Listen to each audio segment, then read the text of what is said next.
So here we are, sharing secrets of the soil with me, your host, Regen Ray.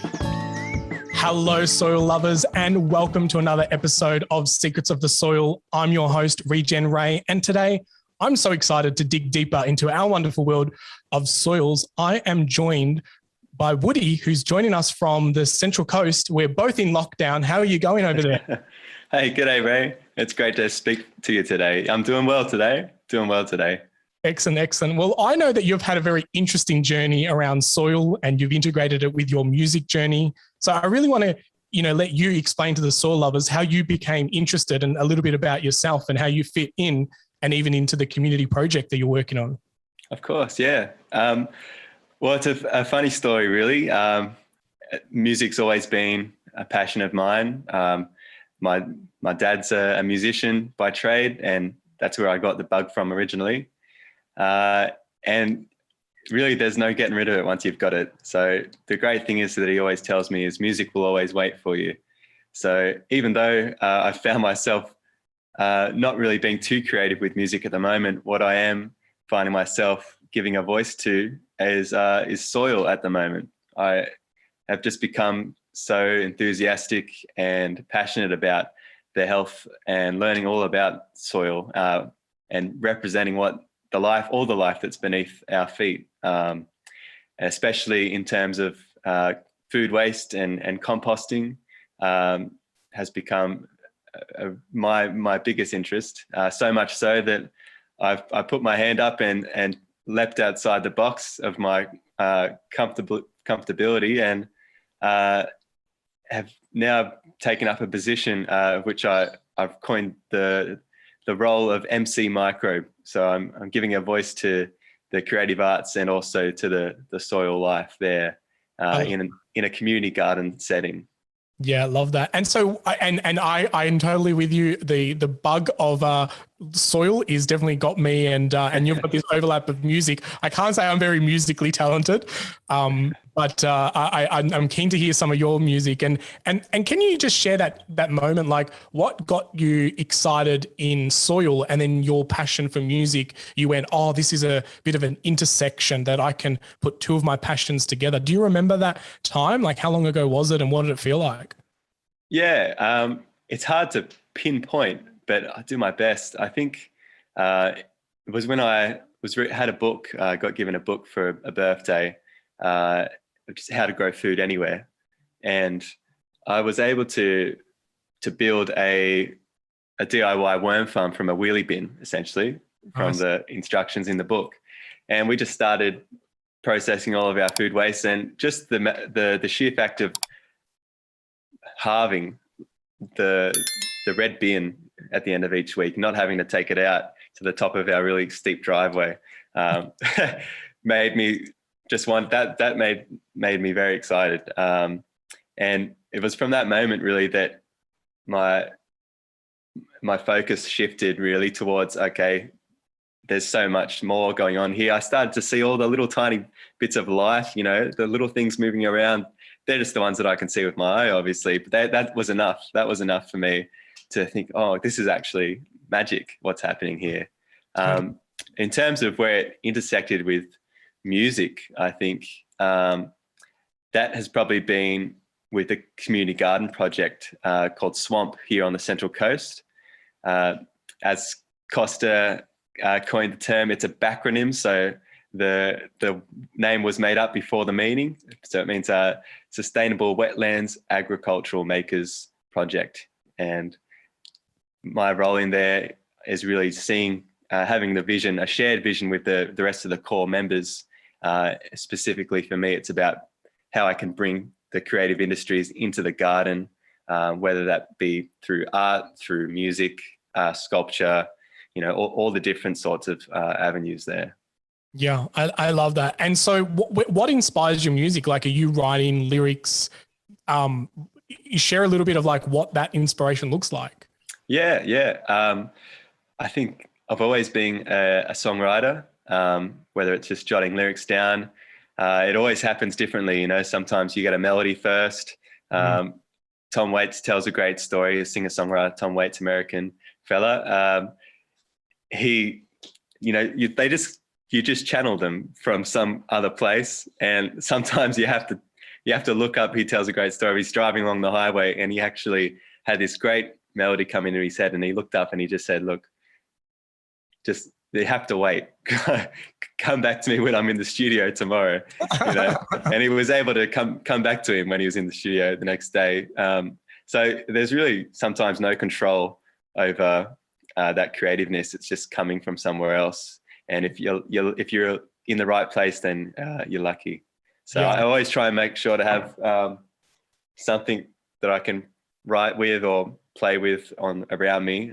There's a piano, not mine, but I've got access to it at the moment, so it's great. I can noodle around on that, or the guitar, or just sing in the shower or in the car. Who knows? I love that. And I think that's really an important point there, that like a little bit of it is intuition. It just kind of comes to you. There's no real plan, overthinking. It just kind of pops out in out of the sky. And I think, when we're in tune, and it's quite interesting how you say that this person looked up, where, you're probably looking down for inspiration into the ground and seeing how you can find words and lyrics that kind of shed some light on this wonderful world that's beneath our feet. So as you've been doing this music, what has been something that kind of like just blew your mind when you started learning about the soil and the life in it? Yeah. I guess something that's blown my mind is the discovery of a thing called lactobacillus, which is just a naturally occurring bacteria that's everywhere, on the surface of the earth, and how that's been used and utilized by a lot of people around the world, often in the poorer parts of the world, where they really are able to capture it and then use it to its full potential. I think that's probably been the biggest thing for me, along with, of course, worms in general. They blow my mind every day. Yeah. And share with us what those benefits are from that. Like how are some of the uses? Yeah. For the lactobacillus, being able to capture it out of the atmosphere, and then you're using like a rice mixture there with water, simply, that's it, in a jar, is able to draw it in, and you capture it in the jar, let it begin to ferment in the jar there, and you're cultivating basically the start of an inoculation, which is later processed into a compost inoculant, which completely changes the traditional use of a compost or method, I should say. And yeah, that is mind blowing. The benefits of that are pretty incredible. Something that's freely in our air can be drawn down with a very simple technique and then used in our composting setups. And so this is where it blows my mind, because it's like some of the answers is right there in front of us. We might not be able to see them, but we don't need to go and buy products. We don't need to complicate it. We don't need a 700 steps to success, checklist, That's so true. I've always been, I say a cheapskate or a bargain hunter. So when I heard about this one, it was, I didn't have to scrape out my pockets or anything for it. It was just there, and I could just capture it with what I had already at hand. So couldn't ask for better. Pure innovation. And so I know that on the Swamp Community Project, you have been running some workshops, and I've seen some amazing photos and your community involvement. Tell us a little bit about the spice compost, and I really want you to share the story about how you put everyone's name on the sign. I think that was very magical. So share about that community element and how it all comes together and what it feels like to be in a community space like that. Yeah. Elaborating on the lactobacillus element there, that is the start of this spice compost method, which has been built upon many people's knowledge. But how I came across it was through Jerry Gillespie. He's got a great book there, which I'll give a free plug to because it's a good one. It's called The Waste Between Our Ears. And Jerry, I actually listened to a podcast first, an Acres podcast that interviewed Jerry. And I just decided to email him because, just go straight to the source. And, like you said, you don't know till you don't ask, right? And Jerry wrote back within a day. Thanks, Jerry. And we just got talking there, and I was able to sort of, he's all about, sharing, making it common knowledge for people. So it's accessible to anyone via his website. There was no stopping me really. I was able to get all that knowledge and test it, of course, in the backyard first. And when I think I had a bit of an idea, I just set up some shelters, put a few hay bales for seats and put bums on there. And then the weather held off for us and we just got there. So I got a whole bunch of food scraps from local cafes. What else we had? We had some hay, we had wood chips, we had leftover compost from when the garden had previously been activated. And what turned out to be a first time for me was a great experience. I probably I had to dedicate someone there to pull me up if I was just going too fast or for anything like that, because the nerves were kicking in. But I think we were okay, and what we ended up with was a huge community pile that was built off our backs and our hard yakka and shovels in hand, and a big range from little toddlers to experienced farmers, I think, came from the local area. It was such a big mixing pot, and I think I really wanted to represent that. I thought it's one thing for someone to come into the garden. It's another thing for them to see who's actually been there before them and who's built the things that are there. And so it just made sense to knock up a sign and stick that on there and let everyone know, that it was really appreciated that they attended that workshop. Absolutely, yeah, beautiful. I slightly, I choke up just thinking about it, because it's like the energy that's there. Brings people together. And, a lot of people like just your to get out of your comfort zone and do something and only be a few steps ahead of the people in that group, and just put hails of bay down for seats and hope that the weather, holds out. That is just real resilience, and, Mother Nature has that naturally. And I feel like it's so nice to see the human race catching up to that as well. And us as, teachers and educators being able to just create that space that people can be involved and create a little bit of magic, and then be appreciated, and that.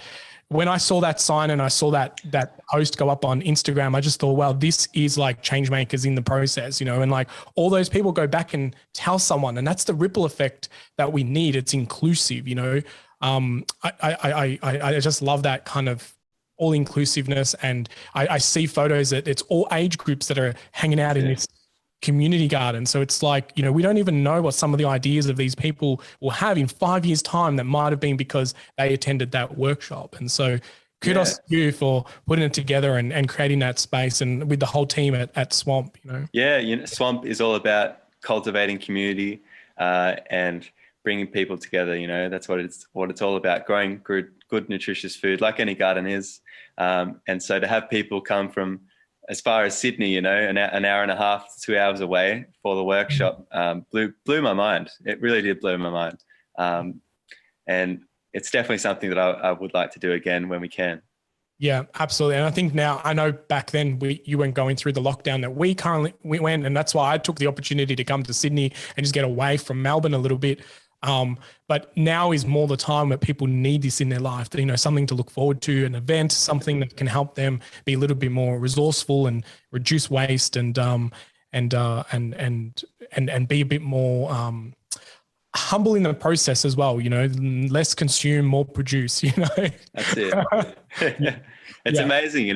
You probably find too, and all of the soil lovers that are watching this now. The more that you make an effort to know the soil, to learn about the soil, the more you open up about yourself, and it just brings you with like-minded people, and it's just incredible, the relationships that develop, isn't it? It's totally addictive and very fulfilling as well. Yes. It's definitely an addiction I want more of. And that's why I started the podcast and have lovely conversations like this. Woody, I'd love to, do I call you Woody or do I have to call you MC Microbe now? Okay, call me Woody. That's all right. I kind of really want to go MC Microbe in the house. Yeah. So one day we'll run an I'll event. decorate I can it introduce you. Also, I want to dig a little bit deeper into the word regenerative. I get a lot of mixed opinions about what this word means, and I really love the fact that maybe it's not a definable word. So I'm curious to know, what does the word regenerative mean to you? Yeah, great question. For me, I have come across the word through listening to podcasts and reading books and researching on the net of farmers that are doing such, and attending workshops too. And I think for me, regenerative specifically is just about nourishing something that's been malnourished to a state where it is at its natural self, where it's functioning at its best. And I think looking around, it is evident that things have been malnourished and treated unfairly, and they need a lot of TLC, a lot of tender love and care. So it's implementing all those practices, which at the core are bringing them back up to their ultimate health there. I love that the sense of balance too.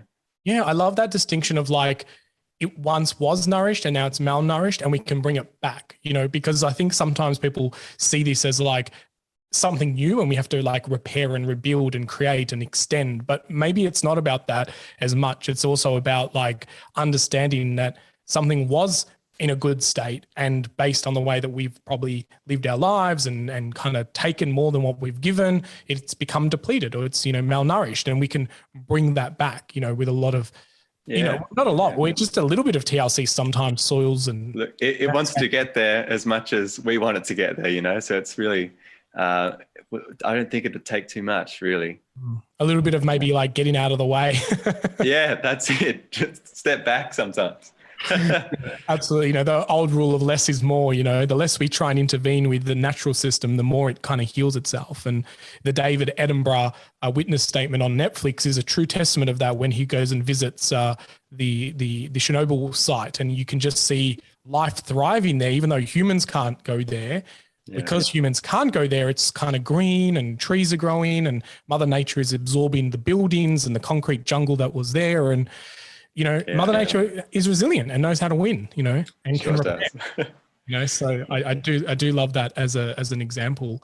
I want to shift gears a little bit. I want to talk about your music a bit more. Let's go. Yeah. I want like, what are some of the lyrics or the words, or like, what's something that like, what are some of the titles of your songs, and talk a little bit about the music and the band and how many members and where you play gigs. Yeah. So music started for me with my dad.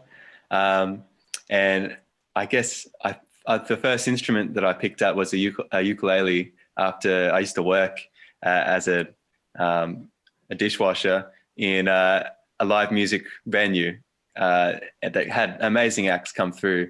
And one of those acts was Jake Shimabukuro, who's a Hawaiian ukulele player. Incredible what he plays and what he does on that.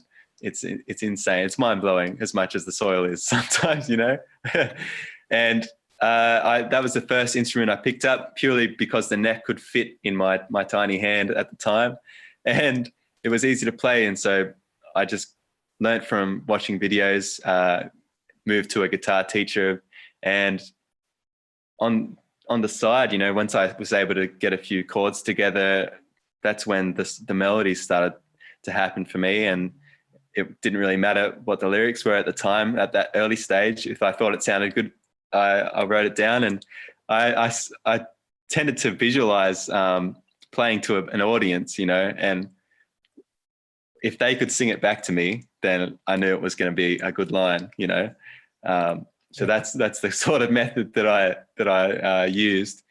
And nowadays, I realize that writing music it's such a muscle. You really do need to do it every day. Try and write a line, at least a paragraph, which is a hobby that I'm trying to build up at the moment. It's helpful, for whenever you feel like you're suffering from writer's block or something like that. You just do something, get something down on the paper, express, create in any way.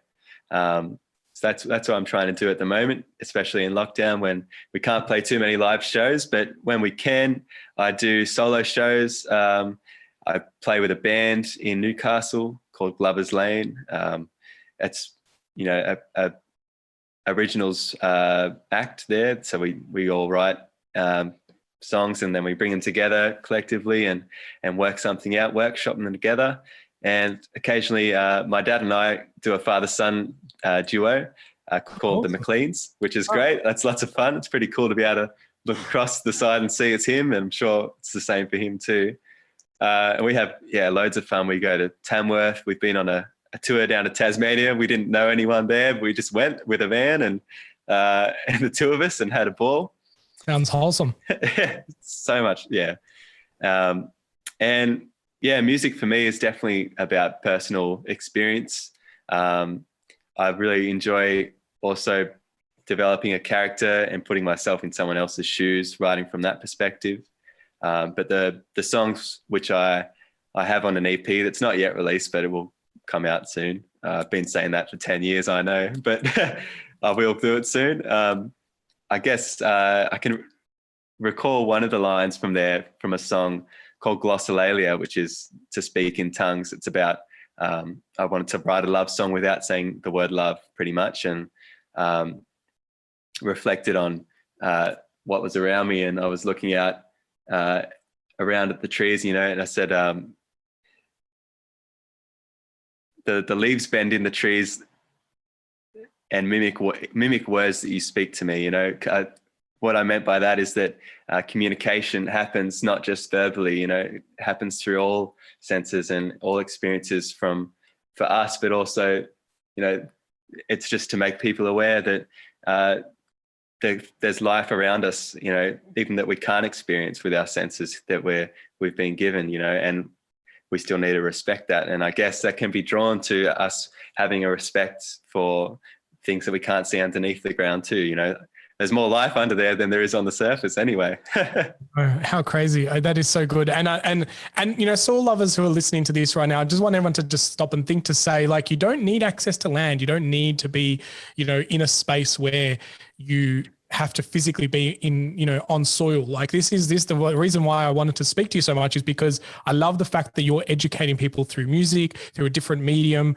It doesn't matter what your talent is, you can dig deeper into our soils and give it, life and a voice and highlight that to everyone. Has everyone in your inner circle gotten as excited about soil as what you have? Oh, I bet you they're over me talking about composting and soil on the Zoom chats at the moment. You see all my friends the same. I think I've just got new friends. Good plan. No, I still keep them around, of course, and try and get them, enthusiastic about managing things differently in their household. I know a lot of my friends now have a little compost caddy on the bin, and it's become a bit of a gift where I make up a wheelie bin, a worm farm for them, Yep. I've given that to a few people too. Here's a bin. Happy birthday. Yeah. I try my best to wrap it up.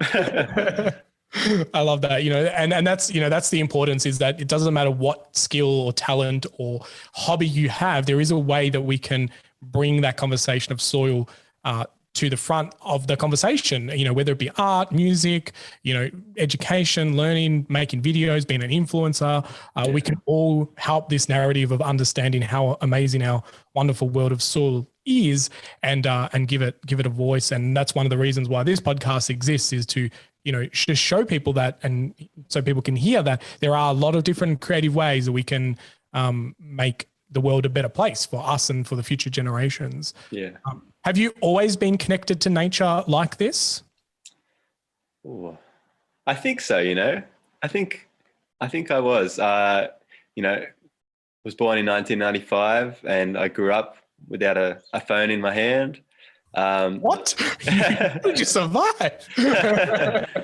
I broke, many bones climbing trees or riding bikes and things like that. I lived on a bush block, and was always chasing bush turkeys or something like that. And I just loved exploring. It wasn't for any purpose other than that, it was just to see what was around. Saw snakes, saw spiders, saw everything like that. And it was really rewarding too. And lots of, lessons hidden in there too, that you don't realize that's what you were learning until you learn, you research about it later on, or see it from a different angle, I guess. But for me, I've always surrounded by bush, enthusiastic about getting to the top of a tree and playing with a stick or a leaf, what didn't matter what it was. The good old days, eh? Yeah. Showing my age too.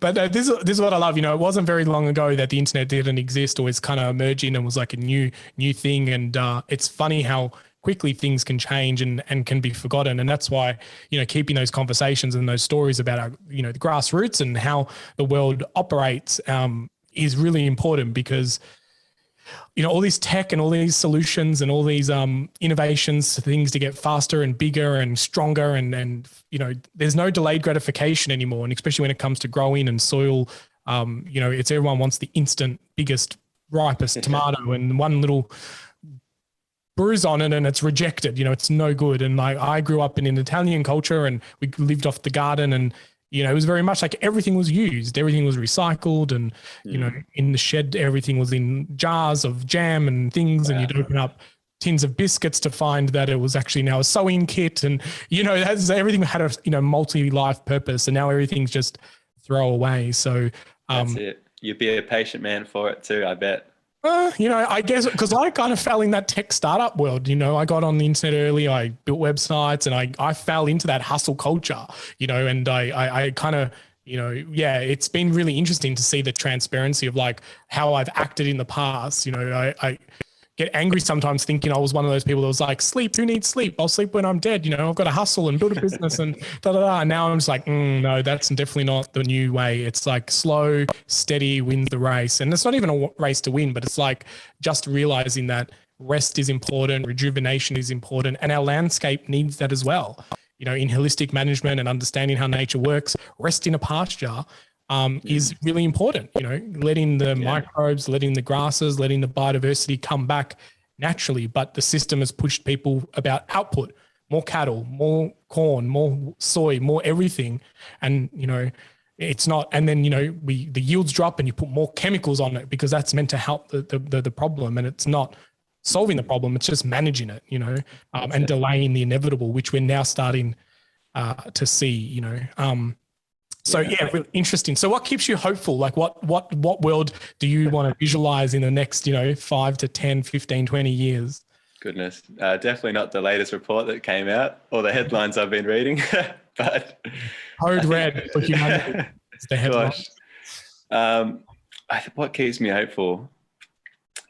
I think, what keeps me hopeful is that how fast something can recover, including us, our immune systems too. But nature's immune system, wow, that's unbelievable. How quickly that can recover when it's treated properly or given time to do it, just given time to rest. And I think that hopefully we might not be given a choice, but to have to slow up a bit. And I mean, we already saw it, last year we were forced to stay home and literally stop, stay inside. And we saw that, the sky's clear, literally the sky's clear. And I'm not sure of what impact that had on the whole scene of things, but hopefully that was enough for people just to look outside and see, wow, I haven't seen that. I haven't had that view before. I've lived here for 20 years, but I haven't had that view before. That has to be related. Surely it has to be related. And that definitely keeps me hopeful, I think. And just I really believe in killing them with kindness, I think just be kind, and show, treat others how you like to be treated too, including ones that aren't human. Yes, that's right. And yeah, that's 100% right. And it's so interesting how, slowing down and observing and like you said, like people saw views of mountains that they'd never seen before because there was always smog or fog or, it wasn't a clear view. And now when you've seen that, you go, wow, look what's possible, and people working from home and realizing, oh, maybe my job can be done from home 80% of the time. It doesn't have to be all the time, but what does that do in the grand scheme of things when you've got less people driving, parking cars, taking transport? It does definitely, is definitely a nice way to think of, the hopefulness that can come from an event like this, as bad as it has been and affected economies and shaken things up. But maybe it's the shake that we needed. Yeah, it's definitely shaken us back to how important community is too, I think. Yes. Especially here on the Central Coast, more than half of the population originally traveled for work and now not so much. So having a bigger audience to sort of speak out to and say, look, this is what we're doing here, come and be a part of it. We're right on your doorstep. There's different ways to access what you need, especially when it comes to food. Yeah, absolutely. Community, a massive part, bringing communities back closer together. And it's nice to see that happening, and especially with the projects that you have with your community garden. And it's inspired me to get involved in a community garden here in South Yarra. Being in a bit of a concrete jungle, it's very hard to find land, people who can cooperate, so those challenges have been interesting, and council is, finally found a site and we're kind of workshopping on that. So all that came because of lockdown, the whole working group of this community garden in South Yarra came because of lockdown. People jumped on a group and asked, is anyone interested in starting a community garden? And they got together and built this working group. And so it's really nice to see that unfold. People had more time to think about these things and put proposals together and plans and hold on to that hope that one day a magical community garden could exist in a city like South Yarra. So it's really exciting that these projects have come to light. Incredible. So yeah, incredible. I want to ask our signature question. So, are you ready to become the voice of our soils? Of course. Excellent. So if you were the soil and if you could embody being the soil, what would you say to us on the planet? Goodness. I feel like I already am part of the soil. I already am an embodiment of the soil. I really, I wish that we had a light switch we could turn on that showed us exactly what, we were made up of, and all the different microbes that live on us, because it would freak a lot of us out too. But what would I say? I would say, just treat me nicely, really.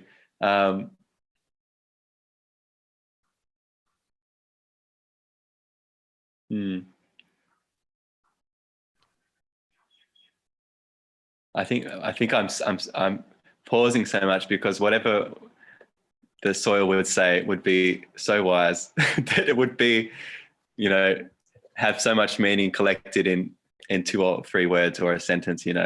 I would. It wouldn't matter what I would say, but I would hope that you would listen. Yes, that's interesting. That been a common answer for this question is that whole listening component, because even though it doesn't have a voice, it's got so many telltale signs. You can see it, you can smell it, you can touch it. It's got texture. There is a lot of observation that can happen from soil, even though it doesn't have a voice. And I think that's a really important distinction, is that we need to listen to the soil, whether that be its color, its texture, its smell.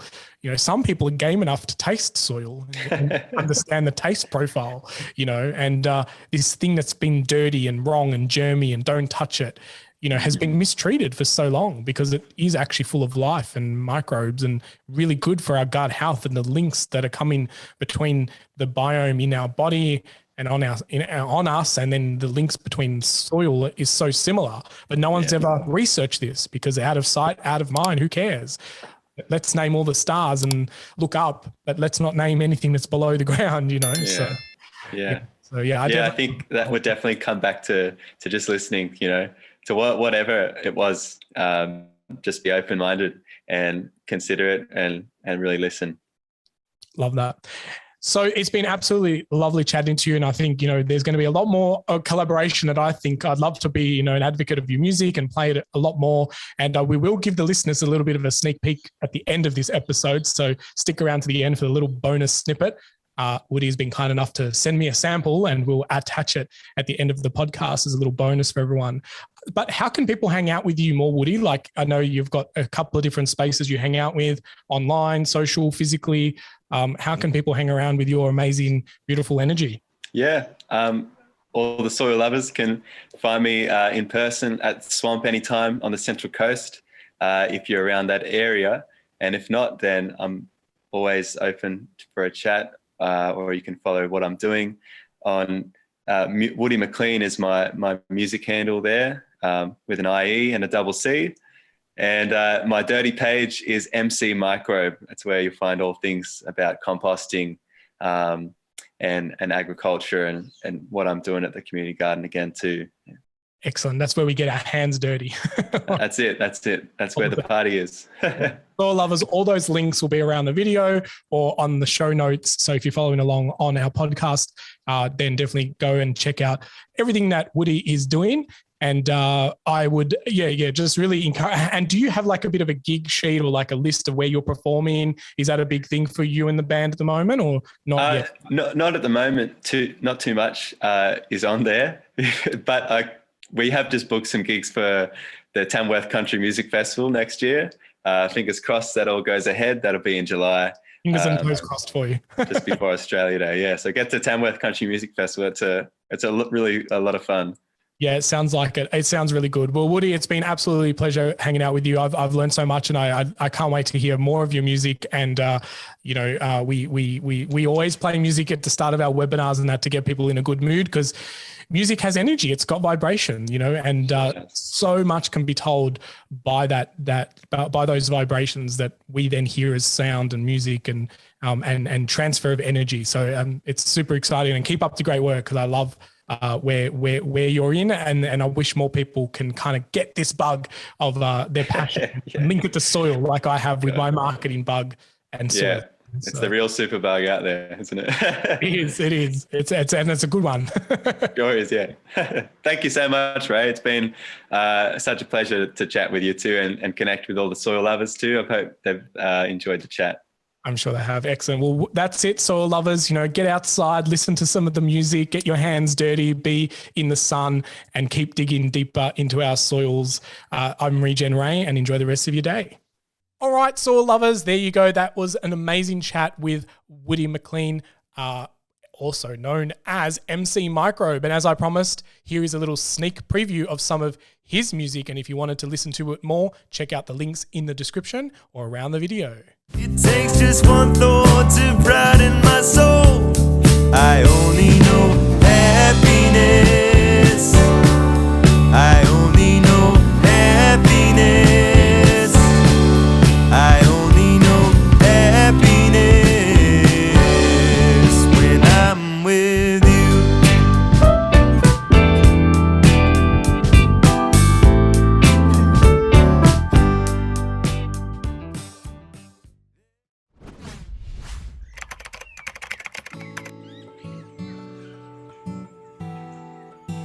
Well, soil lovers, that's enough secrets for one episode. I really hope that you enjoyed all the secrets shared during this conversation. But hey, let's not keep it a secret. Please share this podcast around and make sure that you like it and leave us a review, because that really helps spread the secrets of the soil. Until next time, remember, get outside, get your hands dirty, and keep digging deeper into your soils.